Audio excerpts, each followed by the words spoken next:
do that.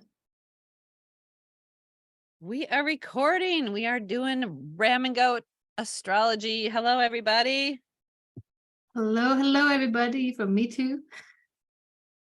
Laura Lee and Helena here. We are just chatting today. We're gonna have one of our fun astro chats because we didn't have anything planned. No, and like we said, there's always something to talk about. Like there's always something going on. Yeah, for real. All the freaking time. Mm-hmm. And I just pulled up the chart for right now. Ooh, what's going on right now? I haven't even looked. So we sort of know what's going on because you're having a baby soon. So we're constantly checking the chart for this is true for that because you're gonna have a baby. We think tomorrow or the day after. Probably, yeah. This little channeler I've got inside has definitely been very clear about wanting a Sagittarius moon, which is soon. Really that is soon. So soon. It goes into Sagittarius tomorrow because we're recording this on the 9th of April when the moon is still in Scorpio. Yeah. So it's a Scorpio moon now. It's always like everything, life just spins so fast. So I feel like I barely have time to check in where the moon is, except for when the moon is full and when the moon is new. But like now, like I had no idea that we had a Scorpio moon. And now I feel like, oh, that makes sense. Doesn't it? And I'm always in awe of astrologers who stay on top of that shit. Like, good job, you. I do not have the energy to stay on top of that all of the time. Like I do when my family is, like there's turmoil or something's going on. I'll be like, what is happening? Yeah. Like kids are weird, right? Something's weird. Then I check in, but I don't do it every day. No. Mainly when there's big stuff coming. Tomorrow is the last day Venus is in Taurus. Which it likes to be hanging out in Taurus. So relationships have been pretty decent here. I feel like everybody's been getting along and money has been flowing to me, which I am so grateful for. This last 3 days, I've done 8 astrology readings, which that's amazing. It's a lot. There's a lot of readings, and I've been so grateful for them. And my brain is tired now. Yeah. All right. So thanks, Venus. Where's Venus right now in your chart? Which house? My 12th. Oh, okay. Yeah. Which would make sense. Yeah. So I've been doing a lot of work helping people.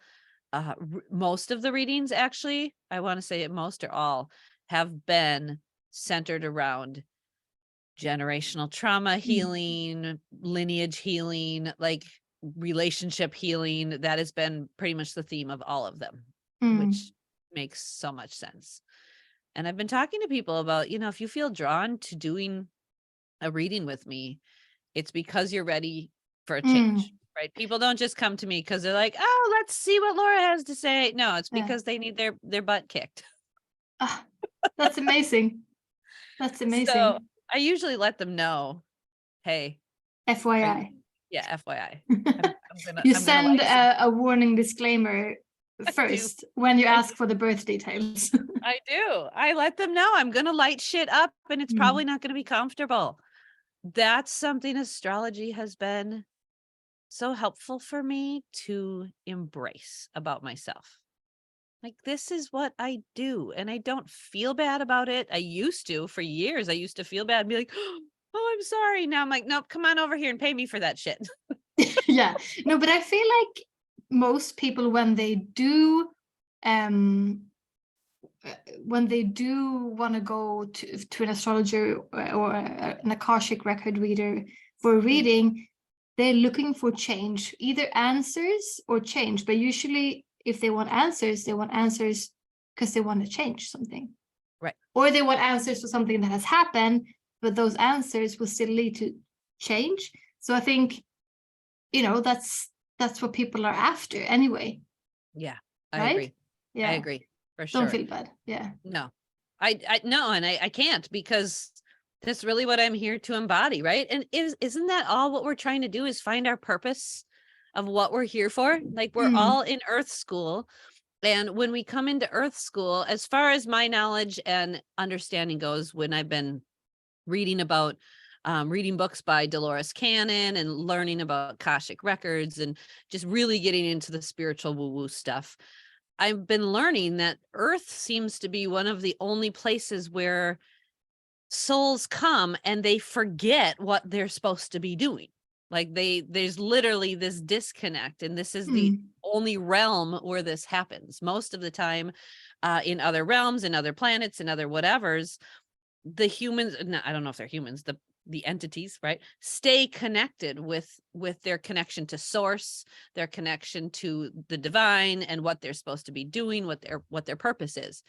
And Earth seems to be the one place where that doesn't happen, and we have to basically dive in and learn it all over again, right? Like, just I'm like, why is it like that, do you think?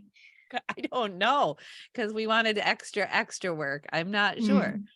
It's very interesting to dive into this stuff, though. I've read 2 books now by Dolores Cannon, and she channeled, I want to say, over 50 books in her life. She didn't start till she was way older, but she is the founder of QHHT, Quantum Healing Hypnosis Technique, where she'd put people in really, really, really deep hypnosis and then take them back to their past lives, specifically the ones that are affecting them currently. And she found, as she did this, she would do this hypnosis thing where they would come drop into the mountain, and then they would come down, and then they would view their past life. Well, at a certain point when she was doing this with people, instead of them dropping down, they told her, I want to go up. And she was like, okay, go up. Let's see where we're going. Yeah. And they would go up into other realms, into when they were a light being, or when they were on another planet that was destroyed, or whatever. Like, there was hundreds and hundreds and hundreds of these experiences she went through with clients, and found like just tons of information she really wasn't looking for, right? Like, she was thinking we were doing past lives, right? That's what we were doing. But through the past life stuff, discovered our connection with spirit and all kinds of other neat stuff. So my brain is super diving into that, like, deep. Yeah. And I'm really enjoying it. And it's helping me find I want to say, like, a peace with death and with dying, and with letting people and animals go. This past week, we've had quite the trauma with animals dying on our farm. 3 weeks ago, we had to put down one of our dogs who was elderly and had bone cancer in her face that was growing very quickly. And then a week and a half after that, one of our amazing, amazing little farm kitties that she was like always at the front door. She had to be put down. She had like a feline AIDS virus that kind of started to take her out real bad. And then 3 days after that, suddenly one of our miniature donkeys got very, very, very sick and died within the same day. Like, the vet came over that morning and she was gone that evening. And we were just not expecting that. So 3 animals in 3 weeks, less than 3 weeks. It was a lot. Oh my goodness. It was a lot. And there's been a lot of clearing space that I think is required for this baby to show up during this pregnancy, or at the start of this pregnancy. Was grandma died, then grandpa, and then, like, there's just been a lot of clearing. So I've been just kind of analyzing that, and that's something to dive into. Yeah, it really is. It really is. So I think when my solar return happened a week and a half ago. I don't know where we are now. Yeah, a week and a half ago. Most of my planets were in the 12th house or Pisces. So again, my connection with spirit and all the woo, all the things beyond the veil, quote unquote, right, is going to be strong this year. That's where I'm going to be leaning into. So it's been interesting to really connect it with astrology too. I've been enjoying that. For sure. So yeah, it's been quite the crazy couple weeks here. That's for sure. How's it been with you? I feel like it's always, when I get the questions, like at least this last year, I feel like the answer is always that it's been a lot, because I always feel like it's a lot. And it's not that there's a lot of external things going on, but there's a lot of internal stuff. And I think there's a lot, I mean, I have my moon in the 12th house. And so I do feel like quite often there's a lot of things happening emotionally, but I'm not aware of them, but I sense them. I sense them strongly, but I cannot really pick out what it is that is happening. That makes sense. And it's also a Capricorn moon, so I'm a little bit detached. I'm not like, it's not like a Cancer moon where I'm all like, I am the feelings and I am my emotions, and it's right. It's like, I'm like, okay, if I can step away from the feelings, that's really comfortable for me. You know? So it's not something that I automatically dive into. I have to work to dive into them. And so there's a lot of things going on all the time, but I don't know. And you have to almost like create the structure and the foundation in order to dive into them, right? Like a practice or a ritual or something to pull it out. Like it does take work for you to do that. Yeah. But I started something new just recently that I should have started it a while, but shoulda, woulda, coulda. I started it now. And I've got this, people have been saying this to me over and over, start to journal your dreams, because I dream a lot, very vividly, and it's always a huge journey, and I always am a little bit shaken when I'm waking up, because it's like I've been somewhere else. It's not just nonsense. I don't know how other people dream, but I feel like it's always a lot. And I've got the message from a few different people that I do get messages from my dreams. And so I started asking before I go to bed, asking a question. Nice. And then so you're intentionally focusing on this. I like the intention behind it. I've just done this 2 nights, but I feel like I'm already like, whoa. So I ask a question, and then in the morning, when I wake up, I think about everything and I try and write down as much as I can, because the more I write, the more I remember. And then, because I had an Akashic record reading, and she told me this as well. And she said that it might show up like this. Like I ask a question maybe one night, and maybe 2 weeks later, I'll have a dream with the answer. So I have to really every night write down my dreams and then see the pattern, because it's not like, I mean, in the end, I hope I can get there when I ask a question, fall asleep, dream, and I can see the message. But I have to learn that. I have to practice those things. It sounds like you are creating the tangibility that Capricorn requires, right? If Capricorn is nothing if not tangible, right? They need something physical. And for you, putting the thoughts or the mind or the dreams into the physical reality of writing makes so much sense. My brain said, maybe she should just voice record it. And then someone went, no, she needs the tangibility of the writing, the structure of the putting the pen or the pencil to the paper. That's the Capricorn energy, right? That's what that is. My Gemini moon in the 12th could do the voice recording. Right. I could pull up my phone and just voice record it. But I think for you, the tangibility of the writing is part of your structure. It felt good writing. It really felt like it worked, because I did remember so much more when I started writing. And it was really interesting, because the first question I asked, the first dream, was sort of like, which door should I... The question just came to me also. I'm like, okay, so which door should I go through to get to blah, blah, blah, blah, blah. And then I dreamt about this big, beautiful house. And I remember standing in the hallway and looking down to this like glowing yellow door with these glass in different colors, like in church, and the light just beaming through it. But I was just looking at it and not walking towards it, just seeing it, and like, wow, that door. But then there was nothing else. So I'm like, there was a door. But so I have to also, it's with the questions. I have to learn how to ask the questions. So I asked about a door. I saw a door, but yeah. And And not only ask the questions, but also I feel like this is such a Capricorn thing too. You get so skeptical. I'm super skeptical. Yeah. For me to believe in these things that I'm saying right now, it took so many years. Like, right? No. So skeptical, so judgy about like, this isn't real. This is made up, right?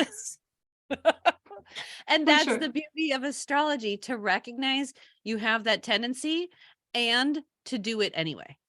Yeah. Right? That's these readings I did this last week. I mean, one lady, she was pretty much silent the whole time. It was kind of amusing. And I kept stopping and saying, is this resonating with you? And her jaw was just open. And she just kept staring at the screen. I was like, are you okay? She's like, I just didn't expect this. Like, you know everything about me. Great. Yeah. Yeah. It was like, yeah, welcome to astrology. She's like, I had no idea it could be like this. This is really weird. And it's kind of freaking me out. I was like, are you okay? Do you want me to continue? She's like, yes, please. And oh my God. And so that was one of those really eye-opening things. I almost felt like I should leave or, create a caution, another like warning, we may uncover stuff you don't expect, right? Like it may go deep and uncomfortable. So I thought that was interesting. And when we got done, she was like, this was so helpful and so amazing. And we need to talk again. I was like, yes, we do. Yeah. So I'm glad people find comfort in it like I do, even if it is a little nerve-wracking at first, because I don't think people realize how much power there is when you give someone your birth date and time and location. Yeah, I think about that sometimes. And sometimes when I see people posting their own birth charts or like clients' birth charts, and I'm like, oh, right. Oh, that's pretty crazy to put that out there without, I don't know if they have the people's consent, but right. Right. Yeah, I put it out. I mean, mine's on my website, and I'm an open book, and I put it out there because I want people to know mine, and I want to be open like that. But there is a lot of information in there, right? As soon as I saw Pluto and Saturn in her 4th house, I went, yeah. Okay, let's talk about your childhood, shall we? And she was like, let's not. Yeah, I get that. Well, for the people who don't understand what me and Laura are talking about right now, the 4th house is, your childhood, and Pluto just brings really tough energy, and it does. And then you combine Saturn there too. Yeah. And now, not that this is automatic abuse, but those two together in the 4th house definitely can lead to or represent an energy of abuse or authority figures being not kind. Definitely. Yeah. So when I see that, I'm like, okay. And it's not always. I mean, I have 2 children who have Pluto in the 4th. Actually, one has Pluto on the start of her 4th, and one has Pluto at the very tail end of her 4th. And when I look at that, my brain says, well, it's not fully engulfed in the middle of the house, right?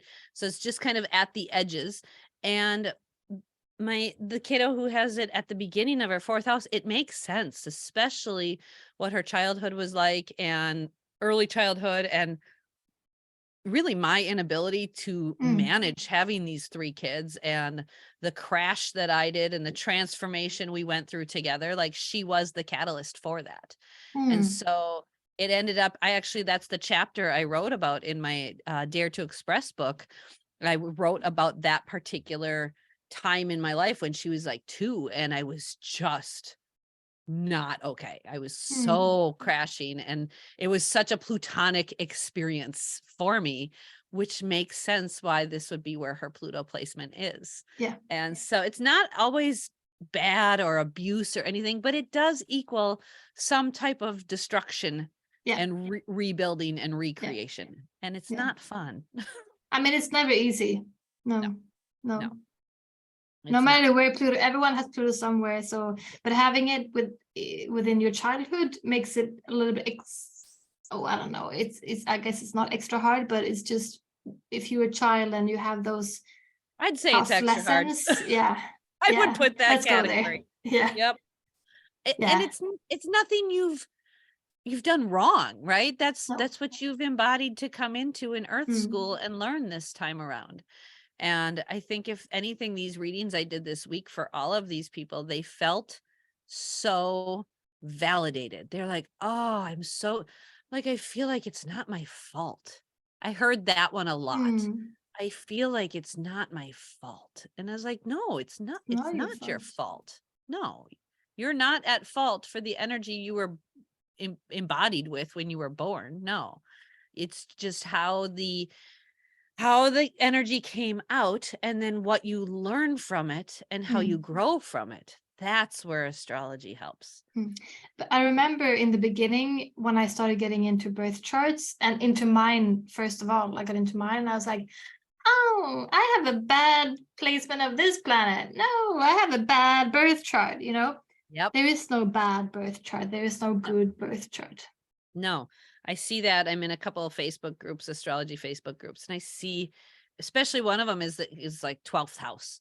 And I see so many people going down this rabbit hole of negativity with the 12th house. And I'm over here like, what are you talking about? This is spirit. This is connection. This is healing. Like, this is Pisces energy.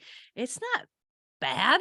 Like and so I'm frequently commenting on people's posts like, nope, wrong. You're interpreting this completely wrong, right? Yeah. And that might be my ridiculous optimism. Probably. I'm fine with that.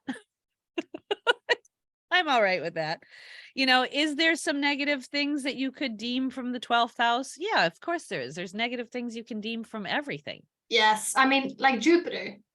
Jupiter is not just the planet of luck and abundance. I mean, it magnifies things, and it can magnify bad habits as well. And it can be super obnoxious. Yeah.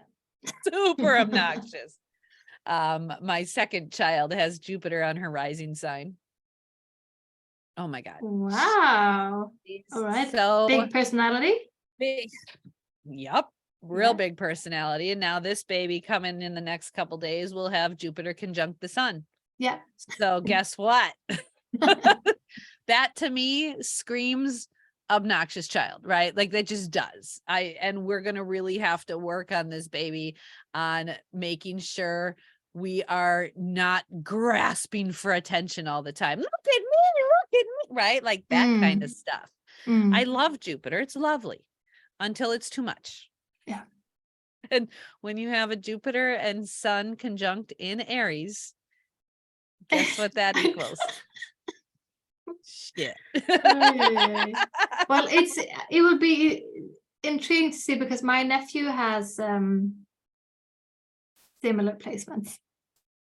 I'm so curious. Yes. So curious. And this little bubble also have Chiron close, right? So no matter when baby shows up, Chiron's still close enough where it's going to be conjunct enough. So I'm curious to see how that wounded healer, really plays a role. And I was just reading a chart the other day for a woman who had this Sun conjunct Chiron, but it was like the exact degree.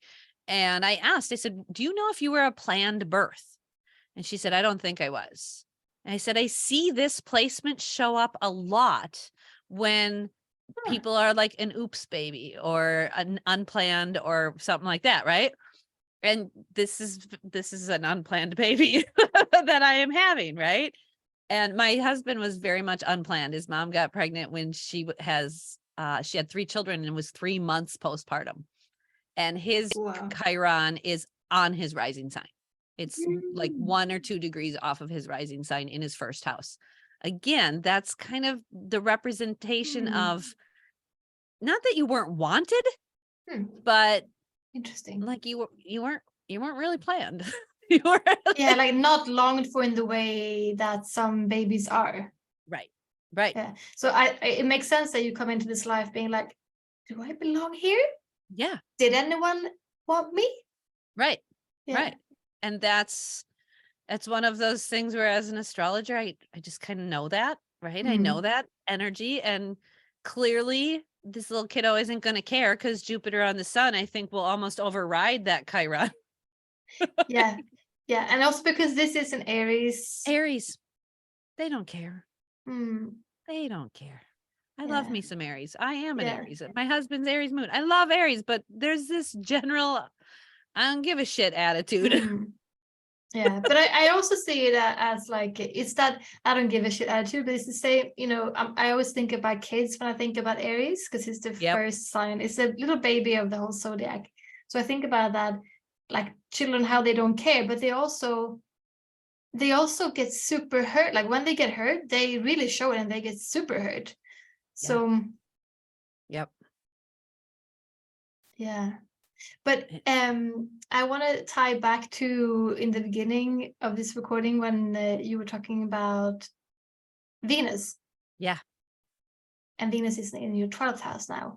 Venus is right now in my second house of finances and things I value, things of value. How's that going for you? Well, because I didn't think about this before, but it's really interesting because, okay, so we have Venus 3 degrees apart from my natal Jupiter in the second house. Jupiter makes things big.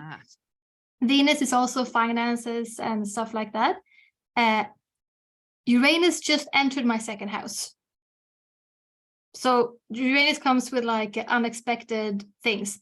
Well, I just had an unexpected gift from an old relative, like a big one. And I am right now thinking about what to do with this. And it was so not expected. And it was some kind of inheritance that it's not like that big, but it's a chunk of money that I could do something with. Yeah. So that's how that manifests me. It's crazy because I have a small second house, but you do. Yeah. Right now I have Venus there. Venus, it's finances, second house is finances. It's close to my Jupiter, which is expanding things. Uranus just got in there. And that's how it showed up for me. Pretty much on the day when Uranus got into my second house. Interesting. That is interesting. Yeah. That happened. Something similar happened it was a transit for me when my dad ended up selling his business and talked to my 2 brothers and I and said, listen, I'd rather give you an inheritance now when you can use it versus, 20 years or whatever, whenever I'm gone. So he specifically had, given us this, and I was having an 8th house transit opposite Venus. Like there was a Venus and an 8th house inheritance. Inheritance. And I other people's money. Yeah. I want to say it was a Jupiter, Venus, something or other. And I remember looking at the transit going, oh shit, look at that. Yeah. It was really intriguing because I'm not looking for it, right? Like I'm not going through my chart going, oh, I'm going to get an inheritance now. No, it's more like this happens and then you go back and look and you're like, oh, that checks out. Exactly. And that's how astrology patterns really start to show up. And I find that absolutely fascinating. Yeah. Look at you. You've got Uranus just entered your second house. Just a couple degrees. I just and this happened like I got news of this, was it 2 days ago, I think. So it would have been like around that time. And I'm gonna go ahead and say whenever anyone has like a Venus Jupiter something, that is usually something good. Yeah, I agree. I know I've felt this is the first year I've ever studied or looked into or even actually learned about solar returns. Until I had done astrology course or applied astrology school, I had never heard of a solar return reading or anything. And so one of our teachers did one for me and it was one of the coolest things. So that was all of last year. And now you and I just did our solar return reading, mine for this year. And I have to tell you, it was trippy to feel the shift, like seriously feel the shift. And again, I wasn't looking for it. I wasn't like searching for, oh, my relationship with my mother and children is going to improve because Uranus is out of my 4th house this year. I wasn't looking actively for that, but I noticed it immediately. This past year has been tough for me and my mom. We're usually very close, but this year she lost her mom and she was caregiving for her mom. And there was a lot of just kind of chaos. And the word I want to use is discombobulation. We were just not in the same frequency the whole year. And we both knew it. And we both really tried to work through it. There was times we'd be on the phone and I would be like, Mom, this conversation isn't working. Can we just talk later? Like we just had to hang up. Like it was not going well. And that's how I felt with my kids too. Like things were just weird as my husband was transitioning over to being more stay home and I was transitioning over into working more. Our family life got really kind of turned upside down. And then this year, my solar return chart happened and I turned 41. And I swear that day I could feel this, for lack of a better description, this lightening up of the energy with me and my family and my mom and I. And this year I have Venus and Uranus conjunct. And they are right next to my rising sign in the 12th house. And I was like, oh, 12th house, healing generational stuff. And Venus is money and relationships, right? So I started to immediately see this sudden influx of new clients, which I am not complaining about at all, but it was very sporadic and chaotic, right? Just all of a sudden, bing, bing, bing, bing, bing, like my appointment calendar just lit up. And at the same time, I was like, okay, this is really cool, but this is a weird timing for this to be happening right before this baby when I'm supposed to be like taking it down a notch, right? But then I had a conversation. So my birthday was Wednesday. I had a conversation with my mom, I want to say on Sunday. So it was just, I hadn't talked to her from Wednesday to Sunday.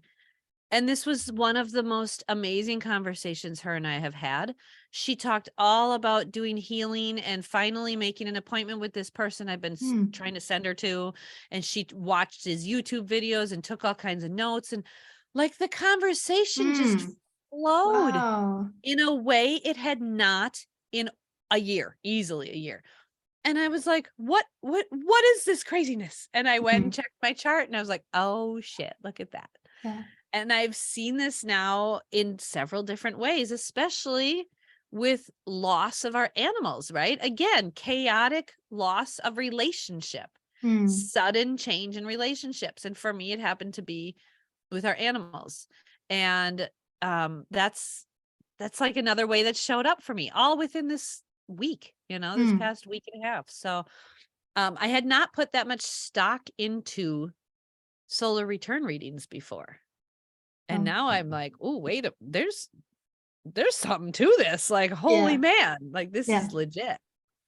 So you had one for the first time last year when you had your birthday. Yeah. Yep. So I wonder if you would go back in time, if you would have felt, I mean, if you knew, you saw, I mean, you had your first reading then, but now you think about it way more. I wonder if you could see that change also then when you went into your 40th year of having Uranus in the 4th house of. Yes. And I had a bunch of stuff in my 3rd house that last year too, which is writing, communicating, publishing, that kind of stuff. And I started a podcast with you. That's a big deal. That's 3rd house energy. I published a book. I published 4 workbooks. I published a children's book. Like I started a blog. Like, come on, are you kidding me? This is dumb. So my husband and I started talking probably, it's been about a week now. We were talking and I said, I really want to go back and print out my solar return reading for each year and look at what happened that year and how that energy showed up with that chart. Because I'm working on, I actually have, it's literally right in my face here. I have a folder right in front of me here, and I have all of these papers I wrote down. One day I just took these and I have all kinds of colored papers and I have them divided up. On one side, it says 2003. On this side, it says 2004, 5, 6. Like I started basically this is the outline of my book I'm writing, of my healing book, of my full length. And so I have all of the years written down and the major things that took place that year that I could remember, right? Like I went, okay, in 2005, what were we doing in 2005? Okay, so we moved, we remodeled, I was doing my dog training business, right? Like I was just writing down the major things. So now I want to go back and print out all those solar return readings and charts and compare and see how the energy showed up and where the planets were, because I'm fascinated with this shit. Yeah, and also, I mean, when you go back in time, at least for me, I go back and I think about the big things, the big external things. Yeah, like you said, a move or change of job or whatever. But it's hard to remember those internal shifts when they happen, because they're sort of subtle but really big as well.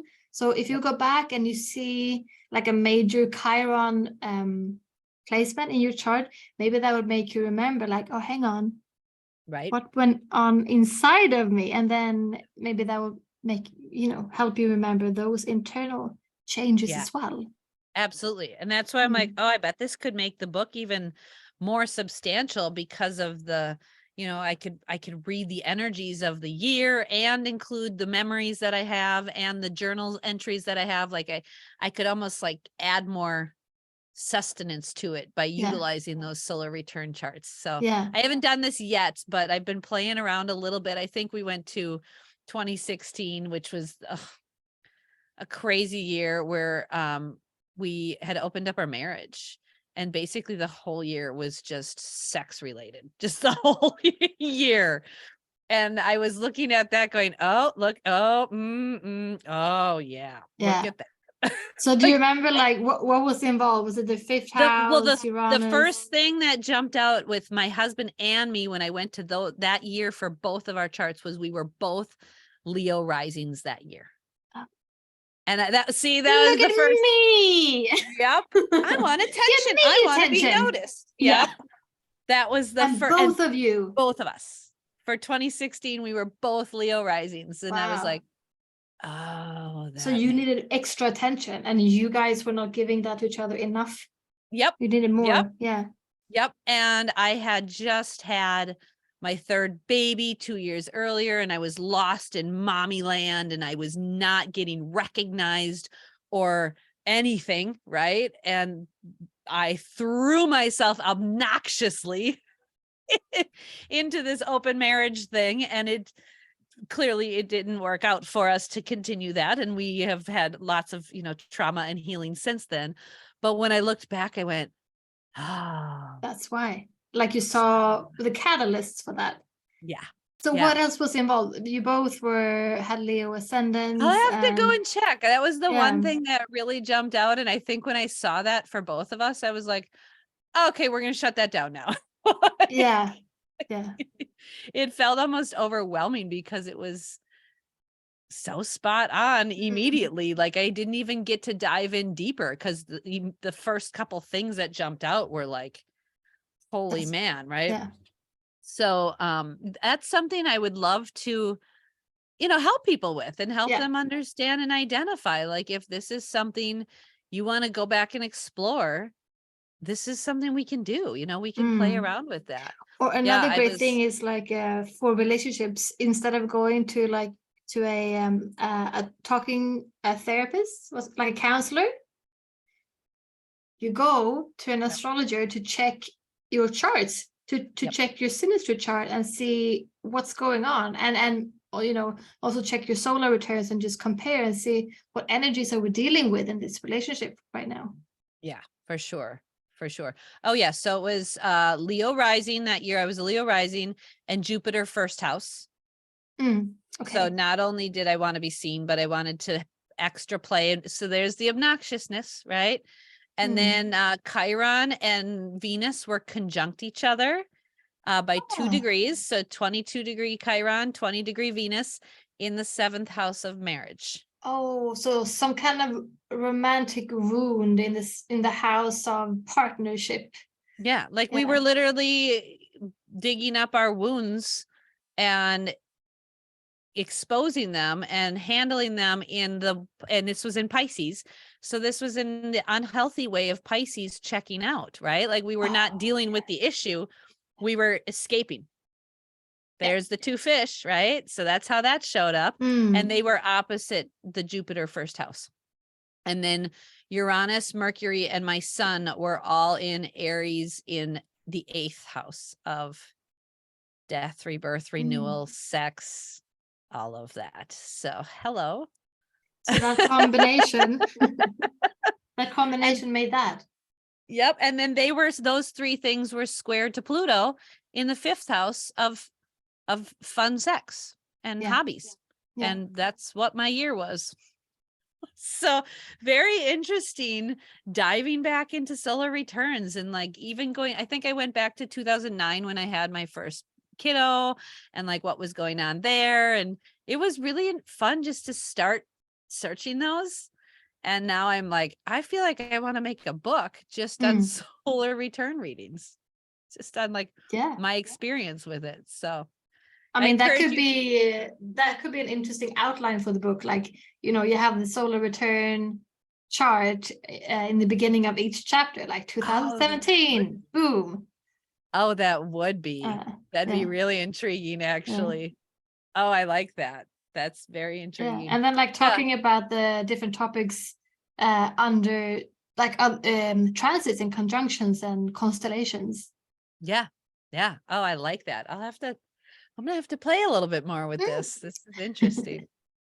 So yeah, that's the nature of this solar return stuff. I'm personally just experiencing now and just diving into now and really in the moment, like feeling it in the moment, and that's something that's I think been intriguing and also helpful.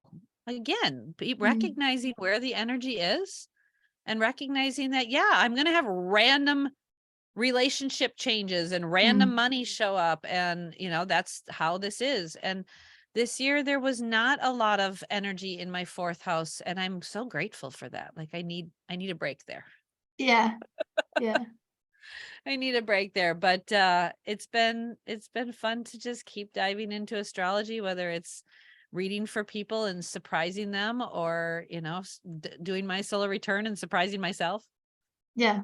But like you say, it's always good to recognize these things because then you can work with them. Because otherwise you're like, oh no, why am I getting all of this work now? It's the worst timing. And then instead you look at your chart and you're like, I get it. Okay.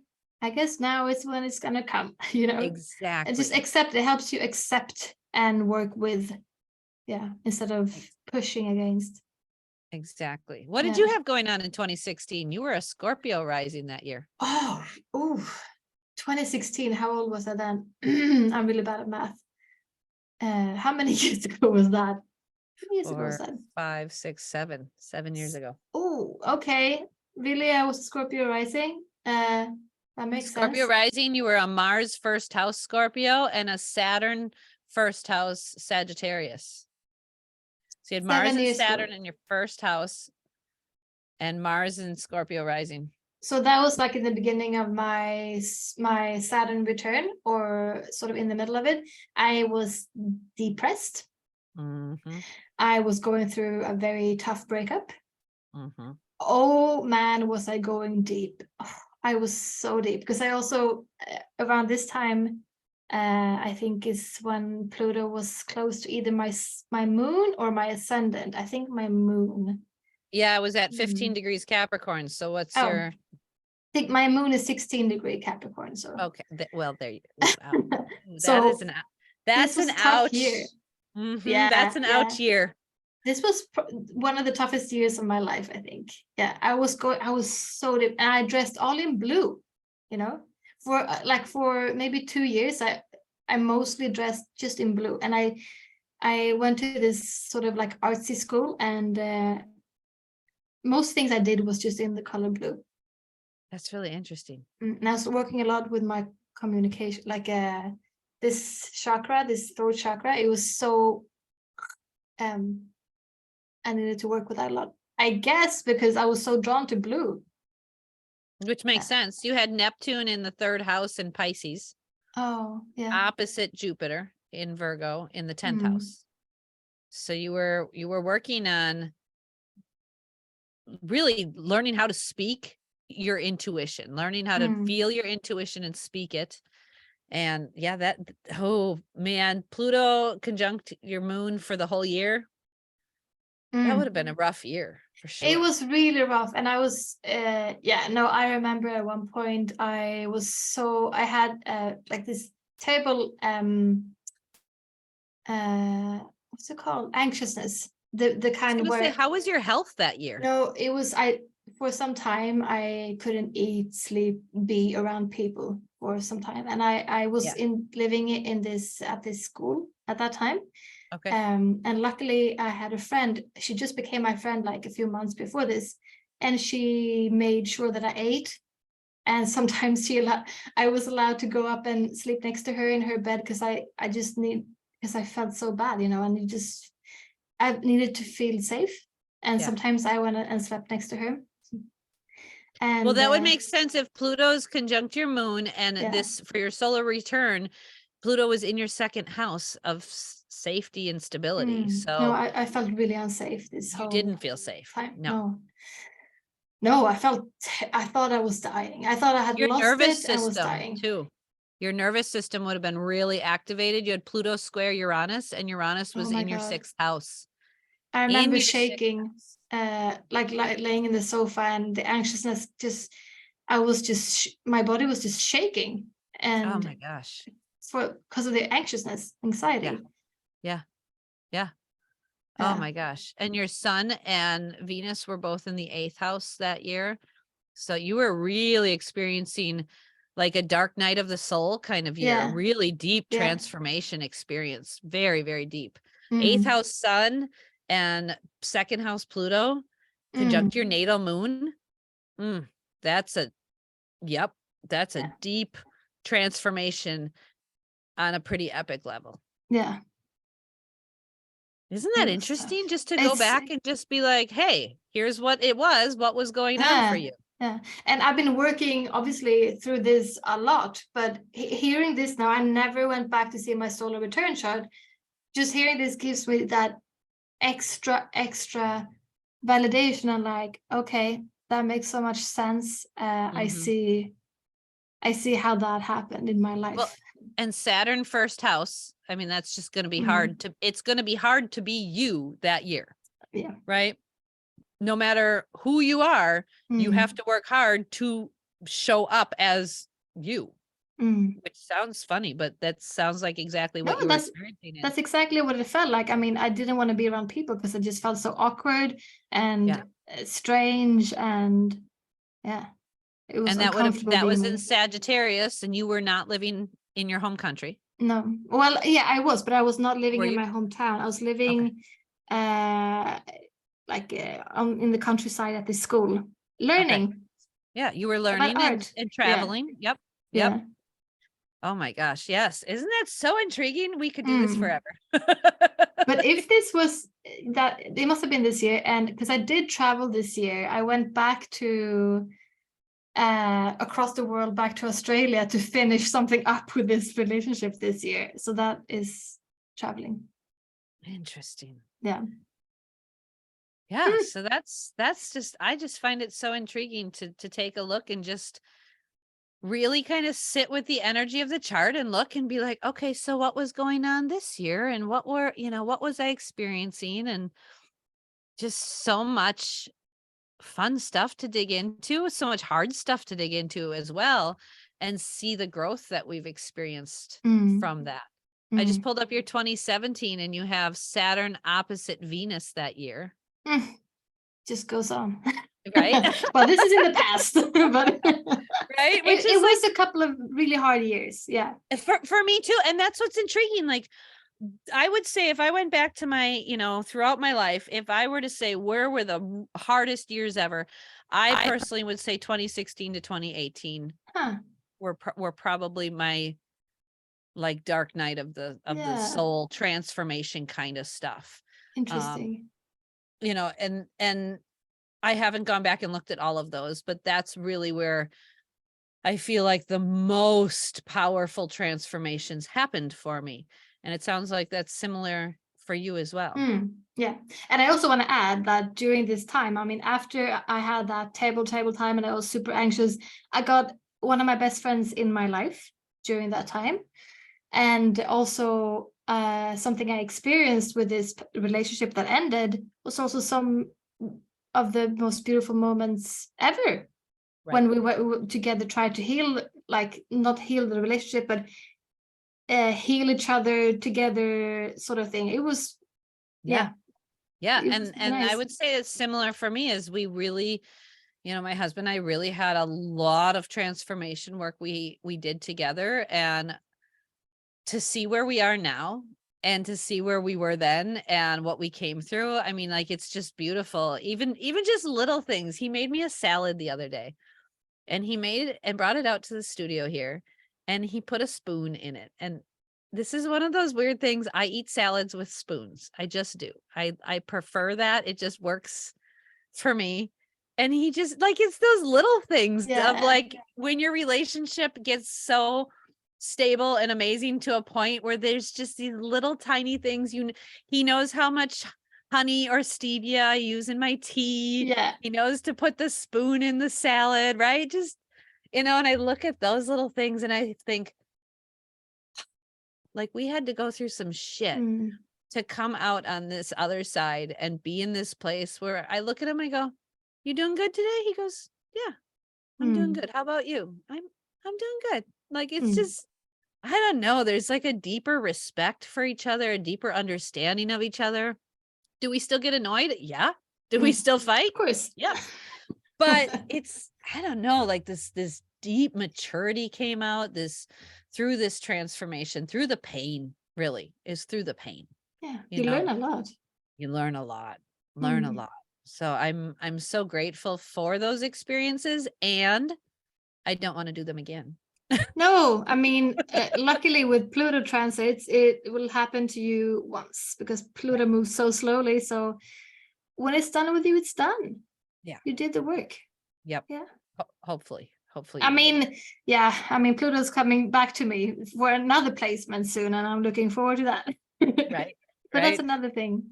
Yeah. And my biggest advice for people is just recognize that you can't escape your life. You have to just roll with it and work in the best of the energy you can, right? If you need to be crying and in pain that day, then cry and be in pain, but then work your way through that, right? Crawl out of it, do anything you can to kind of get out of it, because it does improve.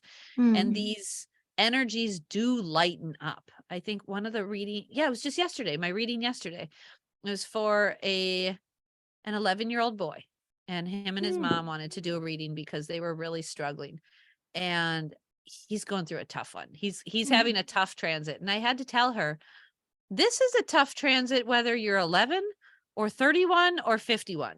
This is tough. So I just need you to know he's okay, and it's going to lighten up in the next few months, but he's in it. Like, he's in the thick of it, and it is hard, and you just hold him and support him and love him and let him know he's safe, and he'll move through it. But just be okay that this is a tough energy, that he has to learn this. And she's like, that was so helpful to know. I'm not doing anything wrong. He's not doing anything wrong. It's the time. It's the energy of the time. Yeah. And I think if, just being able to help a mom and her kid understand that was so valuable. I think there's a lot of maybe of the worry that goes away when you have a reading, because you get validated and you see it. You can really literally see it in your chart. Yeah. And then you can just be like, okay, so what do we do about this then? Exactly. Instead of like, what is this? Why is it happening? When's it going to be over? Is it going to be over? Yeah. Yeah. And knowing which planets are involved, you kind of know what to do with it, right? If it's Neptune, well, get into some art, right? Go learn some music, right? Do something creative, do some spiritual practices. If it's Saturn, well, let's buckle down and create a structure. Let's do some hard work and make sure we are really doing what we're supposed to be doing and not getting distracted doing art or whatever, right? Like, making sure you're creating the foundation. If it's Venus, well, let's look at our finances. Let's look at our relationships. Let's really dive into those lessons we're learning through that. So I think for me, it's really helpful knowing the planets that are involved. So I know which area to be like, okay, here we go. Here we go. That's been helpful for me. And I know even just raising not just raising, but even raising children. And, sometimes I'll open their chart and I'll be like, ooh, Saturn and Mars transit for this one right now. Okay. And I don't even have to like know anything else. I don't even have to look at the sign it's in or anything. I just see those two and I close my phone and I go, okay, here we go. Then the flavor. Exactly. This child is going to fight authority. Oh, look, hi, I'm the authority. Like, that's been so helpful for my 11-year-old. She has been just, and that's not quote unquote normal for her, right? Like she likes to buck authority here and there, but lately it's been really intensely just no to everything, just everything. And she doesn't even know why she's saying no. She doesn't know why she's fighting authority. And then I looked at her chart and I went, oh, honey, you're having a Mars and Saturn conjunction right now. Like this is what you're supposed to be fighting me. Okay. All right. And then I just don't take it personal. Yeah. How did she respond? She says she can feel that. She's like, I don't mean to, Mama. I don't mean to fight you. Yeah, I know. This is what you're supposed to be doing though. This is like practice, right? Yeah. But I don't want to. I get that too, honey. Like I understand that the energies are way more powerful than sometimes we are, right? And that's where we have to surrender to it and be okay that when Mama gives you a chore to do, we both have to recognize you're not going to want to do that chore because Mama just told you to do it, right? So if you don't want me to tell you to do the chore, then how can we make this so that you decide that you decide you do it and then you do it? Exactly. So we're kind of trying to be creative and find new ways to work with it. But man, as soon as I opened her chart and I saw that conjunction, I was like, oh, all right. All right. We're now I get it. But how amazing, instead of, that your parent can see that and validate that in you when you're a child, and then the possibilities that opens up for that person. Yep. Well, that was like this 11-year-old I did this reading for. He has natally has Saturn in Libra, and I have that. And I told him this. I said, buddy, you're going to have a situation in life, or many situations, where friends are going to leave and you're going to go, well, what's happening? Right. And you're going to think you did something wrong. And I'm here to tell you, you're not doing anything wrong. You're actually just growing and evolving. And that's what's supposed to happen. Right. Saturn in this planet of relationships, or in the sign of relationships, means you mature within relationships and you outgrow people. Ideally, it's actually a good thing. If somebody would have told me that when I was 11 or 12, I can promise you my high school years would have felt a whole lot better, knowing that this is the energy I have with me, that I am going to move beyond friendships frequently. And instead, I kept growing up thinking there was something wrong with me. Why can't I maintain friendships longer than I do? Why did this person leave? Right now I go, oh, because I grew out of that. That's okay. Yeah. But that would have been super helpful to know when I was a kid. Right. So now I gave this kid this little nugget of info, and hopefully he can carry that in his pocket. And when he does realize, oh, his friend doesn't want to talk to him anymore, or something strange happened, and now that happened with me, like people would just boom, just disappear. It didn't matter if we were still in the same class or same grade or same whatever. They suddenly would just stop communication. And it always seemed like nothing happened, right? Like nothing went wrong. They just boom, went away. And I look and go, well, that was Saturn going, you don't need this person in your life anymore. Move on, right? But Saturn didn't verbally tell me that. So I didn't get it. And now I do. But boy, that would have sure been nice to know when I was a little kid. I think that would have been so helpful. Yeah. Yeah. So that's where I find astrology just keeps helping me to be okay. And again, like you said, it's not your fault, No. I love that. So any other nuggets of wisdom you want to chat about? No, just if you have springtime now, then you deserve it because you've gone through a long winter like I have. Right. I'm going to go out into the sun and just soak up that afternoon sunlight. I know, right?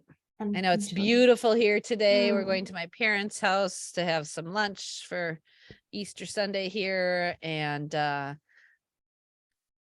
just am looking forward just to spring coming. We have garlic coming up in the garden that we planted. This is our first time doing garlic. So we've got garlic coming up, and it's just nice to see like signs of life. Yeah, I mean, slowly but surely we're heading to Taurus season, and with Taurus season comes all the gardening. Gardening. Yep. I just saw on a farming page that I follow, I just saw a bunch of tools like this clippers and this rake, and it had above the tools the exercise workout, right? This was like abs and back and butt. Right. And I was like, this is why I like farming, because it is very much like, oh, it's almost gym season, right? Like you go to the gym because I mean, we will be hauling hay, and we'll be hauling this and moving this, and like it is a physical workout. And I have to tell you, this being pregnant thing has been really frustrating because I don't get to move the way I need to. I'm a very physical person, and this has been really tough on me to have to slow down. Because you're an Aries, you want to be quick. Yep. And this year for my solar return, I've got lots and lots and lots of energy of this movement, and I want to move, and I can't right now. Just getting out of bed is a whole like Olympic feat. So frustrating. Next time we record, you might have given There better birth. Be a baby. There better be. Yeah. Oh, I know. Isn't so that exciting? I'm so excited. I know. I am too. I'm excited to not have to go pee every 20 minutes. The little things. I remember after I had Saffron, as soon as I had her, I was able to breathe. I was like, oh, I can breathe. Like my lungs were like, oh, it was so lovely. I look forward to being able to breathe again. Yeah. I told Philip the other day, I said, I feel like I just can't catch my breath. It's chronic now, where I'm just get out of the chair and I'm like, I can't breathe. There's no room. There's no room. No, nothing. There's no room. We're out of space. So I'm looking forward to you breathing. Me too. Breathing and moving and not having to pee every 20 minutes. All of the things that people forget. Take for granted. Right? Take for granted, for sure. So and next time we record, Venus will be in Gemini. So enjoy your Venus transition into Gemini, everybody, and recognize your relationships might get a little wishy-washy, a little indecisive. They're here and there and everywhere. Yep. And that's okay too. Yeah. But you may be networking more and making new friends and connecting more in new intellectual ways. So that's a beautiful placement with Venus and Gemini, is new friendships. Yeah. So that's true. Yeah, I encourage you to meet some new people, maybe join a garden club, start something new, right? Go join my garden club. There you go. If you're in Stockholm, then join my garden club. It's called okay, let's plug it. It's called Odla ihop Västerberga, and you can find us on Facebook and on Instagram, and that's it. Okay, and there's also more. Say that name again for us people in English. It's called Odla ihop, which means grow together. Which is nice because you grow things, but you also grow together. Like it's a really, really, really nice community. We do permaculture gardening, and it's not so much about harvesting stuff. We don't harvest so much because we plant stuff and garden in public spaces. So it's a lot more about hanging out, learning how to garden, socialize, and sort of teach everyone who is walking through those gardens that you can actually grow your own food. Oh, I love that. I love that. It's amazing. I hope people join and that grows. And did you just start this, or is this? No, this I didn't start it. Someone started it in Stockholm around 5 years ago in a big park in Södermalm, and then I started this branch in this community in the park where I live. In Västberga. So we exist in many other places around Stockholm. That's really cool. Yeah. That's really cool. I hope people do that, because that's definitely a Pluto Aquarius thing, and we need more people to be joining more communities like that and making bigger changes. Yeah, for sure. That's really cool. Well, way to plug that. Put in the link there. And put a link in the show. I'll put a link in the show notes. I love it. Well, thanks for tuning in, everybody, listening to our random chit chat about who knows what. I don't even know what we talked about today. Everything. And if you would like to be on the show, you know where to find us, RamGoatAstrology at Gmail. You can contact us that way, and we'll do our best to get you on the schedule. Yeah. And please be patient with us, because we live in different countries. Clearly. Different parts of the world. Right. You can also buy us a coffee, right? Can you? Yes, you can buy us a coffee.